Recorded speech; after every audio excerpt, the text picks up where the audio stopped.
saga des Hommes-Dieux par Philippe José Farmer. Le faiseur d'univers. Roman traduit de l'anglais par Michel Deutsch.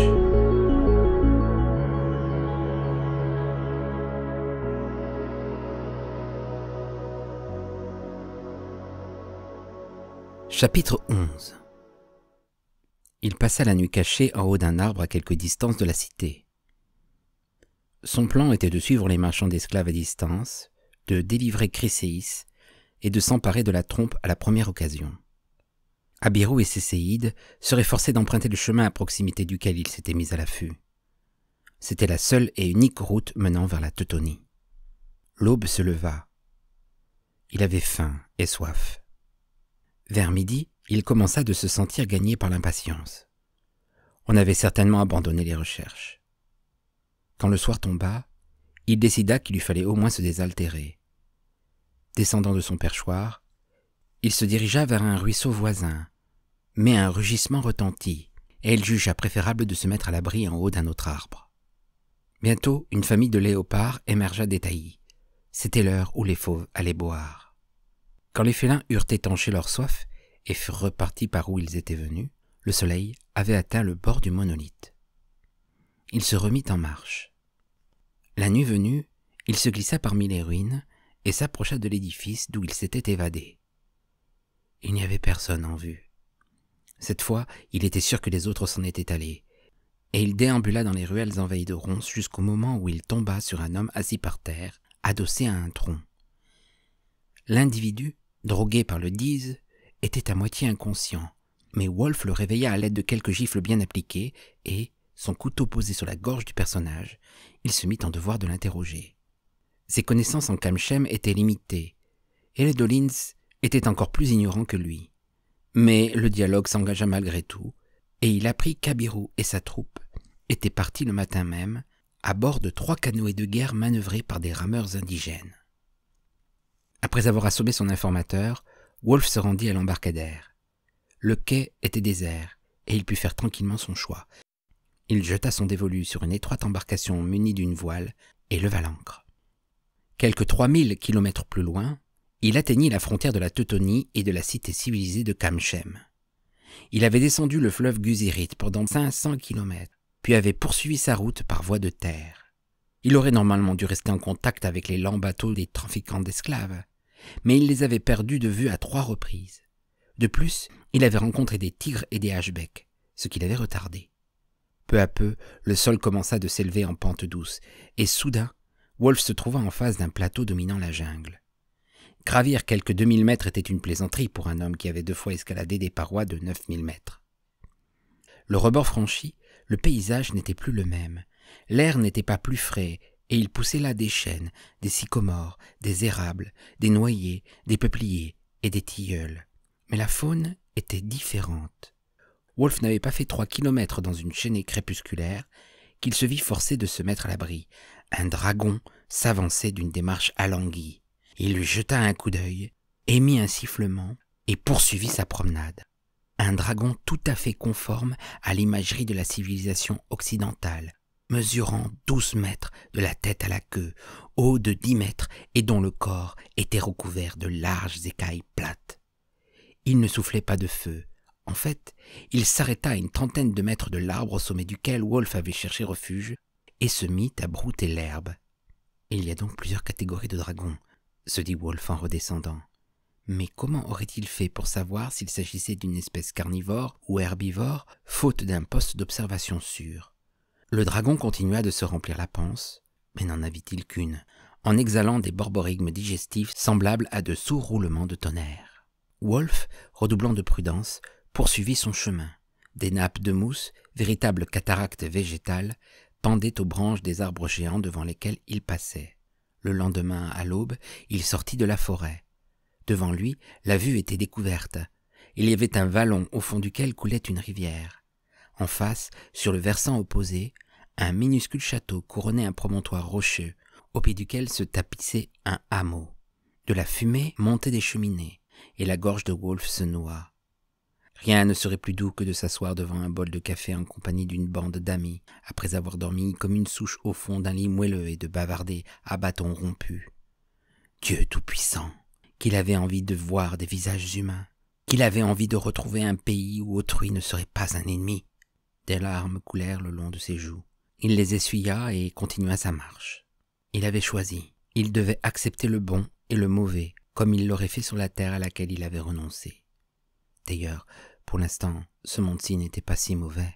C'était un monde pur et vert, sans poteaux télégraphiques, sans panneaux de publicité, où la campagne n'était pas jonchée de papier gras et de boîtes de conserve. Un monde qui ignorait les fumées industrielles et la menace atomique.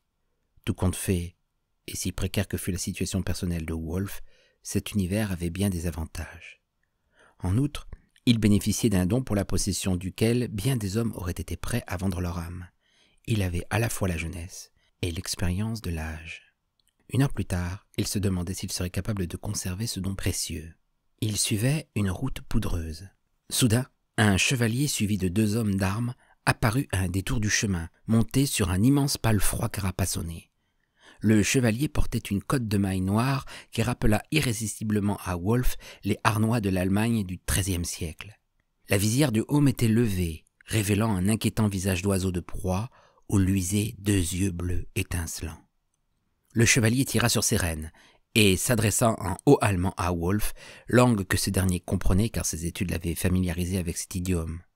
Certes, c'était là un allemand déformé, mêlé d'emprunts kamchem et de locutions locales, mais il saisissait néanmoins les propos de son interlocuteur. « Arrête-toi, rustre !» s'écria l'homme. « Que fis-tu avec un arc ?»« Plaise à votre auguste seigneurie, je suis chasseur et autorisé de par le roi à avoir un arc, répondit Wolf sarcastique.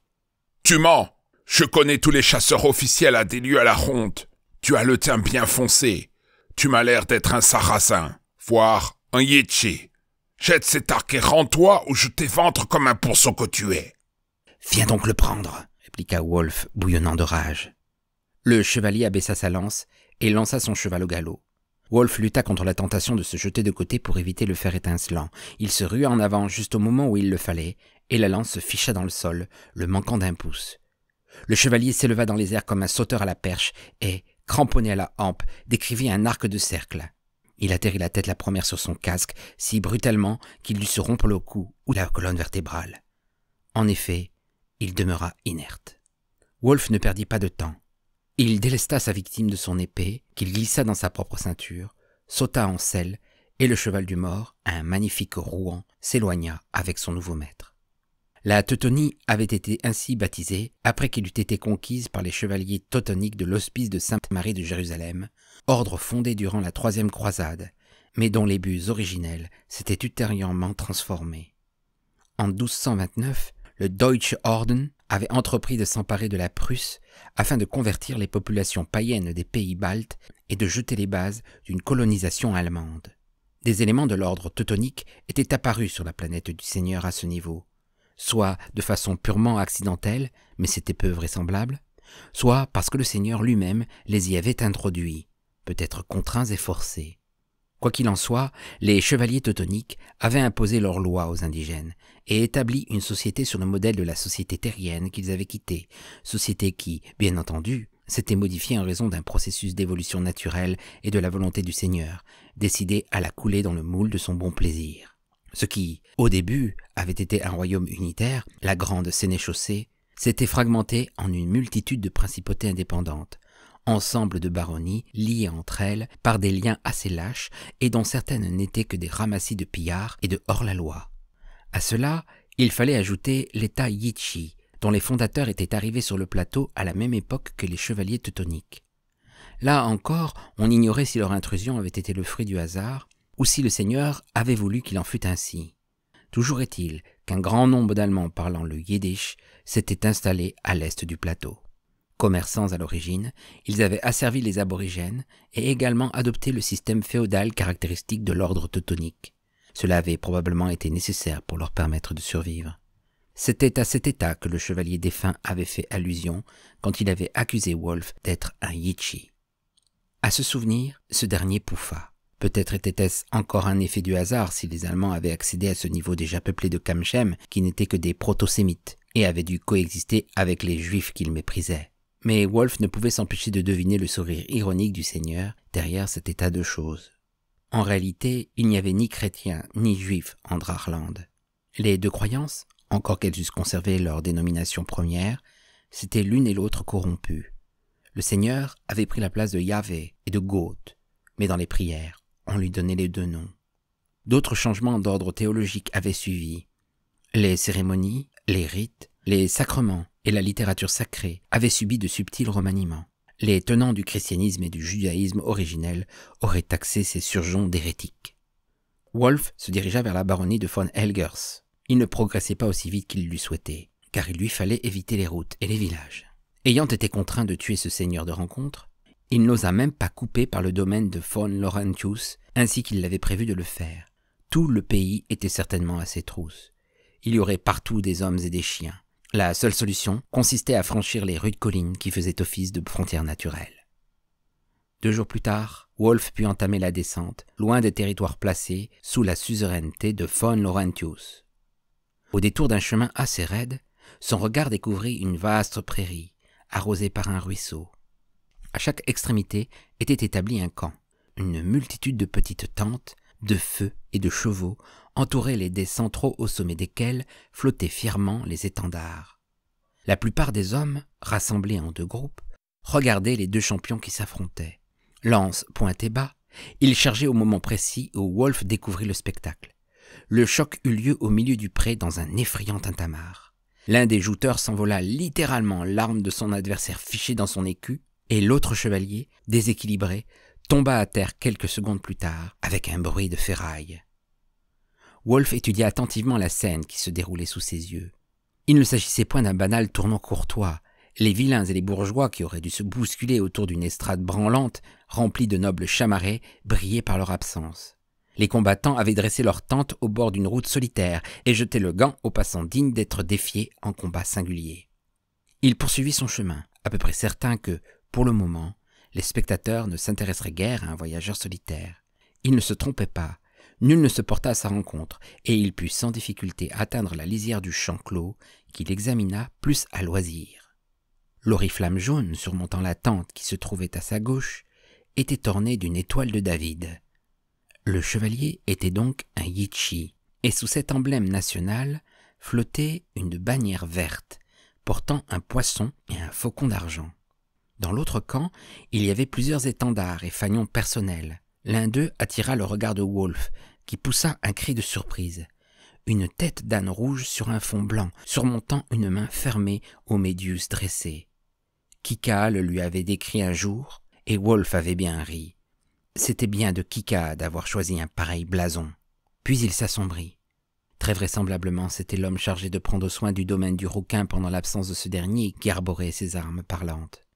Néanmoins, changeant d'avis, il décida, non pas de longer le pré comme il en avait eu d'abord l'intention, mais d'y pénétrer, afin de s'assurer de visu que le chevalier arborant cet emblème n'était pas Kika, bien qu'il sût que les restes de son ami étaient sans aucun doute en train de pourrir au fond d'un trou, quelque part dans la cité en ruine, perdue dans la jungle.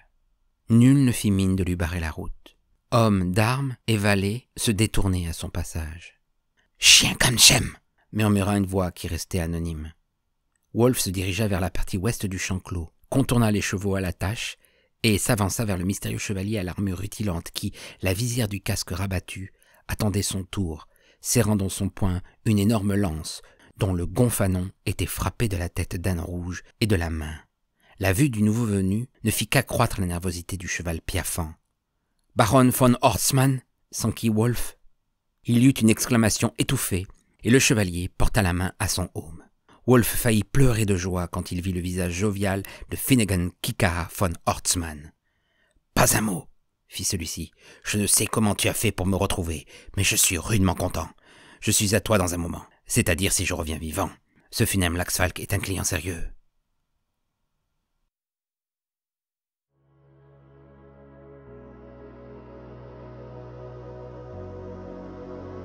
C'était Le Faiseur d'univers de Philippe José Farmer. Chapitre 11.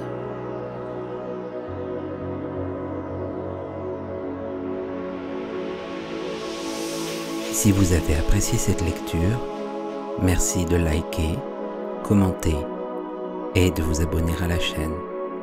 À bientôt.